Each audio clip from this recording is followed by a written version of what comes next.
Next poem సాధువర్తనంలోనే ఇంకా last poem. సులభాః పురుష రాజసంతతం ప్రియవాదినః అప్రియస్య తు పదస్య వక్తా శ్రోత చ దుర్లభః. ఇది పోయం. సో ఈ పోయం అయిన తర్వాత మీరు ఫస్ట్ రాయాల్సింది పోయిట్ ఇంట్రడక్షన్. ఇది పోయిట్ ఇంట్రడక్షన్. ఇంకా మీకు 6th పోయం ఈ లెసన్లో లాస్ట్ పోయం కాబట్టి ఒక్కసారి పోయిట్ ఇంట్రడక్షన్ చూపిస్తున్నాను. ఆల్రెడీ మీకు ఫస్ట్ పోయం సెకండ్ పోయంలో ఇచ్చాను poet introduction. 4th 3rd 4th 5thలో ఇవ్వలేదు. 4th 5thలో ఇప్పుడు చూడండి. The following poem is taken from the lesson సాధువర్ధనం and extracted from various places like Vidura Niti of Mahabharata, Arthashastra, Panchatantra, Hitopadesha and others. For all these poems there is no relation between one and another, even then it gives beautiful meaning. ఈ క్రింది పద్యము సాధువర్ధనం అను పాఠం నుండి గ్రహింపబడినది.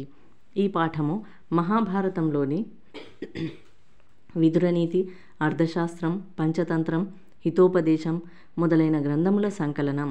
ఈ పద్యములు ఒకదానికొకటి వేరొకటి సంబంధం లేదు, అయినప్పటికీ బహుసుందరమైన భావం కలిగి ఉన్నాయి. మీరు రాసేటప్పుడు ఒకవేళ వీలైతే ఈ సాధువర్ధనం అనే వర్డ్ ఉంది కదా బేట, ఎవరైతే 98 మార్క్స్ 99 వరకు మేము స్కోర్ చేయాలి అనుకున్న వాళ్ళు ఈ సాధువర్ధనం అనే దగ్గర ఈ ఇంగ్లీష్లో SADH అనే ఇంగ్లీష్ వర్డ్ కాకుండా ఇది సంస్కృత్ వర్డ్, ఈ సాధువర్ధనం అనే వర్డ్ని నేర్చుకొని రాయండి. పేపర్ ప్రజెంటేషన్ బాగుంటే మార్క్స్ ఎక్కువ పడతాయి. ఇప్పుడు మీకు పోయంకి 6 మార్క్స్, కానీ 6 మార్క్స్లో ఒక హాఫ్ మార్క్ లాంగ్వేజ్ కాబట్టి తగ్గిస్తూ ఉంటారు. అలా ఎక్కడా తగ్గకూడదు, మనకు మార్క్స్ మైనస్ అవ్వకూడదు అంటే ఇలా చిన్న చిన్నవి. ఇంకా సాధువర్ధనం ఆ వర్డ్ రాసినప్పుడు ఇక్కడ నుంచి మీరు ఆల్రెడీ బ్లూ పెన్తో రాస్తారు ఆన్సర్. ఇక్కడ సాధువర్ధనం రాసేసి బ్లాక్ పెన్తో ఇలా అండర్లైన్ చేయడము ఇన్వర్టెడ్ కామాస్లో బాగుంటుంది చూడడానికి. ఇంకా రాస్తే కూడా ఇక్కడ తెలుగు కోర్చే వరకు కూడా ఈ క్రింది పద్యము అని రాసేసి సాధువర్ధనం ఈ సంస్కృత్ వర్డ్ రాయాలి. రాసి మీరు నెక్స్ట్ కంటిన్యూ చేసేస్తే చాలా బాగుంటుంది. పేపర్ ప్రజెంటేషన్ బాగుండి 98 99 మార్క్స్ వరకు మీకు మార్క్స్ వచ్చే ఛాన్సెస్ ఉంటాయి అన్నమాట. ఇలా చిన్న చిన్నవి చూసుకోవాలి, అక్కడక్కడ హాఫ్ మార్క్ మీకు తగ్గిపోతూ ఉంటుంది. చిన్న చిన్నవి లాంటివి ఇంకా మిస్టేక్స్ లేకుండా చూసుకుంటే ఆ 1 మార్క్ హాఫ్ మార్క్ కూడా తగ్గవన్నమాట మీకు. ఓకేనా? నెక్స్ట్ ఇంకా పోయిట్ ఇంట్రడక్షన్ అది రాసేస్తారు కదా ఈ పోయంకి. రాసిన తర్వాత హే రాజన్, ఓ కింగ్, ఓ రాజా, సతతం ఆల్వేస్ ఎల్లప్పుడూ, ప్రియవాదినః స్వీట్ స్పీకర్ ప్రేమతో మాట్లాడేవారు, పురుషాహ మెన్ జనులు, సులభాహ ఈజీ సులభంగా దొరుకుతారు, తు బట్ కానీ, అప్రియస్య అన్లైక్డ్ ప్రేమలేనట్టి, పద్ధస్య ట్రుత్ సత్యము పలుకు వారికి, వక్త స్పీకర్ చెప్పేవాడు, శ్రోతాచ ద లిజనర్ వినేవాడు కూడా, దుర్లభ రేర్ కష్టమే కదా.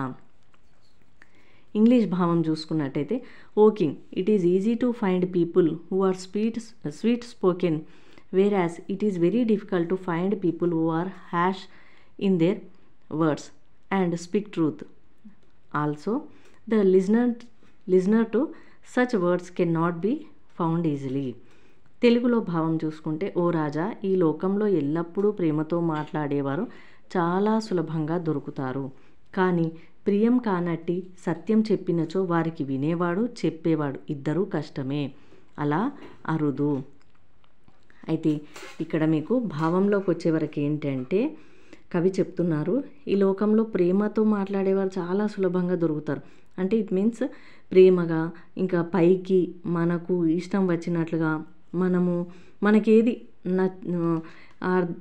ఏది కాకుండా చక్కగా చెప్తుంటారు. వాళ్ళని చూసి మనం వాళ్ళది వింటుంటే మనం ఏమనుకుంటామంటే చాలా చక్కగా ప్రేమగా మాట్లాడుతున్నారు కదా, అన్నీ కరెక్ట్ ఏమో అనుకుంటాం. కాదు, ఎవరైతే ప్రియం కానట్టి సత్యం చెప్పినచో, అంటే ఇప్పుడు మీరు పిల్లలు మీ ఎగ్జాంపుల్ వైజే చెప్తే మీకు ఏమనిపిస్తుంది అంటే, ఇప్పుడు పెద్దవాళ్ళు కానీ ఎవరైనా చదువుకోవాలి, ఇంకా చదవట్లేవు సరిగ్గా, చక్కగా చదువుకుంటే లైఫ్ ఫ్యూచర్ బాగుంటుంది అంటే మీకు ఆ వర్డ్స్ హార్డ్గా అనిపిస్తాయి.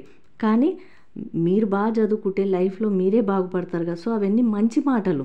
సో అలా మంచి మాటలు సత్యం చెప్పినచో అవన్నీ నిజాలు, అవునా కదా. టైం వేస్ట్ చేయకుండా చదువుకోవాలి అనేవి ఇవన్నీ నిజాలు చెప్పినచో వారికి వినేవాడు చెప్పేవాడు ఇద్దరూ కష్టం, అరుదు. సో అలా చెప్పేవాళ్ళు దొరకరు. ఇవాళ రేపు సమాజంలో ఎలా అయిందంటే పైకి ప్రేమగా ఏదో ఒకటి మాట్లాడేస్తారు, కానీ ఫ్యూచర్ బాగుండేటట్లు అన్ని సత్యాలు ఎవరూ చెప్పరు. అలా చెప్పారు అంటే వాళ్ళకి వినేవాడు కూడా లోకు అనిపిస్తాడు. అండ్ అలా చెప్పేవాళ్ళు కూడా చాలా అరుదుగా దొరుకుతారని కవి ఈ పోయంలో మనకి ఎక్స్ప్లెయిన్ చేసి చెప్తున్నారనమాట. ఈ పోయం యొక్క మీనింగ్ అది. ఓకేనా. ఇప్పుడు ఈ పోయం చూసుకుంటే సులభాహ పురుష, రాజసంతతం ప్రియవాదినః, ప్రియంగా మాట్లాడేవాళ్ళు. అండ్ మీరు అనొచ్చు ప్రియంగా మాట్లాడేవాళ్ళు ఇంతకుముందు పోయంలో కూడా వచ్చింది కదా మేడం, అన్నీ కన్ఫ్యూజ్ అవుతుంది. అవును, అప్పుడు మీరు ఏం చేయాలంటే శ్రోత వక్త, శ్రోత వినేవాళ్ళు, వక్త చెప్పేవాళ్ళు, అప్రియస్య ప్రియంగా లేనటువంటి మాటలు. ఇక్కడ ప్రియవాదినః అంటే ప్రియంగా మాట్లాడు, అప్రియస్య అంటే ప్రియంగా లేనటువంటి మాటల్ని చెప్పేవాళ్ళు, వినేవాళ్ళు అని ఈ వర్డ్స్ గుర్తుపెట్టుకోవాలి. చూడండి, అప్పుడు పోయంని మీరు ఒక క్వశ్చన్ పేపర్ ఇవ్వగానే టెన్షన్ పడకుండా ఒక 2 times చదివితే అప్పుడు ఈ వర్డ్స్ అనేది మీకు కనిపించి గుర్తొచ్చేస్తాయి, నిజమే కదా అని. సో అలా పోయంని ఒక 2-3 times చదవండి, ఈజీగా రాసేయచ్చు. ఫస్ట్ ఇయర్లో పోయం రాయాలి కాబట్టి హార్డ్, కానీ సెకండ్ ఇయర్లో పోయం రాసేది ఉండదు కాబట్టి పోయిట్ ఇంట్రడక్షన్, జస్ట్ మీనింగ్స్, ఇలా భావం ఈజీగా రాసేయచ్చు మీరు. ఇంకా ఫస్ట్ లెసన్ సాధువర్తనం పోయమ్స్ కంప్లీట్ అయిపోయాయి.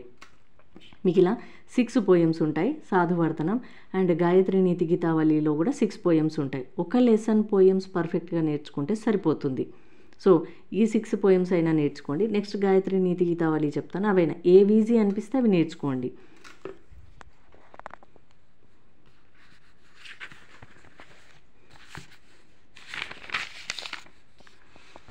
ఇప్పుడు ఫస్ట్ బిట్, ఇది ఒక మోడల్ పేపర్ అనమాట. ఫస్ట్ బిట్ చూడండి, ఇక్కడ 1 6 6 ఫస్ట్ పోయం. ఏకస్య శ్లోకస్య ప్రతిపదార్థం భావం చ లిఖత. ఏకస్య మీన్స్ 1, ఏక్ అంటే 1 కదా, ఛాయాం కుర్వంతి, ఇది చూడండి, ఇది సాధువర్తనం పోయం. సర్వం సుసాదం, ఇది Gayatri Niti Gitavali poem. So first బిట్లో 2 పోయమ్స్ ఇస్తారు. 2 పోయమ్స్లో నుంచి మనం 1 పోయం రాయాల్సి ఉంటుంది, 6 మార్క్స్. నేను చెప్పినట్టుగా రాస్తే 6కి 6 మార్క్స్ పడతాయి. సో మీరు 1 పోయం రాయాలి కాబట్టి ఒకటి సాధువర్తనం లెసన్ నుంచి ఇస్తారు, ఇంకొకటి గాయత్రి నీతి గీతావళి నుంచి ఇస్తారు. ఈ 6 పోయమ్స్ 1 to 6 నేను చెప్పినవి సాధువర్తనం అన్నీ నేర్చుకుంటే ఈ పోయం రాసేయచ్చు. ఇక్కడ ఫస్ట్ 1 కానీ సెకండ్ 1 కానీ. ఇంకొక లెసన్ ఇక్కడ ఇవ్వచ్చు, ఇక్కడ ఇవ్వచ్చు, ఏదైనా ఇవ్వచ్చు. సో గాయత్రి నీతి గీతావళిలో ఇస్తారు.